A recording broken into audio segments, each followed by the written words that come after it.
മുണ്ടക്കൈ ചൂരൽമല ഉരുൾപൊട്ടലിൽ വീടുകൾ നഷ്ടമായവർക്ക് അവരെ പുനരധിവസിപ്പിക്കാൻ മുഖ്യമന്ത്രിയുടെ ദുരിതാശ്വാസ ഫണ്ടിലേക്ക് 775ഓളം കോടി രൂപയാണ് ഒഴുകിയെത്തിയത്. ആ കോടികളിൽ നിന്ന് ടൗൺഷിപ്പ് എന്ന പേരിൽ കൽപ്പറ്റയിൽ നിർമ്മിച്ചുകൊണ്ടിരിക്കുന്ന വീടുകളുടെ മാതൃകാ വീട് ഏകദേശം പണി പൂർത്തിയായി വരികയാണ്. ആ പൂർത്തിയായിക്കൊണ്ടിരിക്കുന്ന മാതൃകാ വീടിൻ്റെ ചിത്രങ്ങളൊക്കെ ഇന്ന് സോഷ്യൽ മീഡിയയിൽ ഏറെക്കുറെ സഖാക്കളൊക്കെ പങ്കുവെക്കുന്നതായിട്ട് കാണാനിടയായി. ഊരാലുങ്കൽ സൊസൈറ്റിക്കാണ് ഈ ടൗൺഷിപ്പിൻ്റെ നിർമ്മാണ ചുമതല സർക്കാർ നൽകിയിരിക്കുന്നത്. ഒരു വീടിന് ഏകദേശം 30 ലക്ഷത്തോളം രൂപയാണ് അതിൻ്റെ നിർമ്മാണ ചെലവ് വരുന്നത് എന്ന കണക്കാക്കിക്കൊണ്ടുള്ള കണക്കുകളൊക്കെയാണ് ഇപ്പോൾ പുറത്തു വന്നുകൊണ്ടിരിക്കുന്നത്.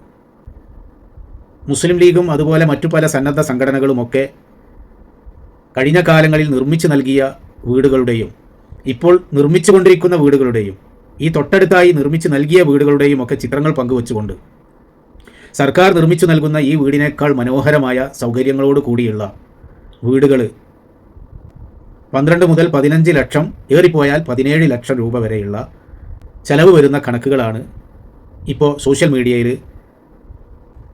സർക്കാർ നിർമ്മിച്ചു നൽകുന്ന ഈ 30 ലക്ഷത്തിൻ്റെ മാതൃകാ വീടിനോടൊപ്പം പങ്ക് ചേർത്തുകൊണ്ട് സോഷ്യൽ മീഡിയകളിലൊക്കെ പ്രചരിച്ചു കൊണ്ടിരിക്കുന്നത്. അപ്പോൾ സർക്കാർ നിർമ്മിച്ചു നൽകുന്ന ഈ വീടുകളുടെ ഈ ടൗൺഷിപ്പിൻ്റെ മറവിൽ ഒരു വലിയ അഴിമതി തന്നെയാണ് നടന്നിട്ടുള്ളത്, അല്ലെങ്കിൽ നടക്കാൻ പോകുന്നത് എന്നുള്ളത് അന്നം തിന്നുന്നവർക്കൊക്കെ മനസ്സിലായിട്ടുണ്ടാവും.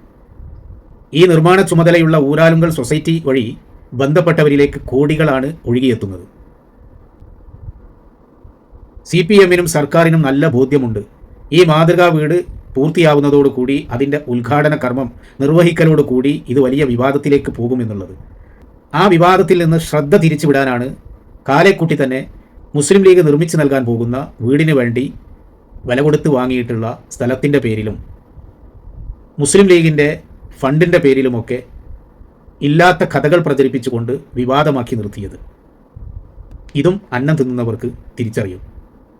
ഏതായിരുന്നാലും CPM നേതാക്കളുടെ ഷെയറുള്ള ഊരാലുങ്കൽ അത് നമ്മുടെ കറവ പശുവാണ് എന്നുള്ളത് ഈ മുണ്ടക്കൈ ചൂരൽമലയിലെ ടൗൺഷിപ്പ് പൂർത്തിയാകുന്നതോടുകൂടി വീണ്ടും തെളിയിക്കപ്പെടും എന്നുള്ളതിൽ യാതൊരുവിധ തർക്കവുമില്ല.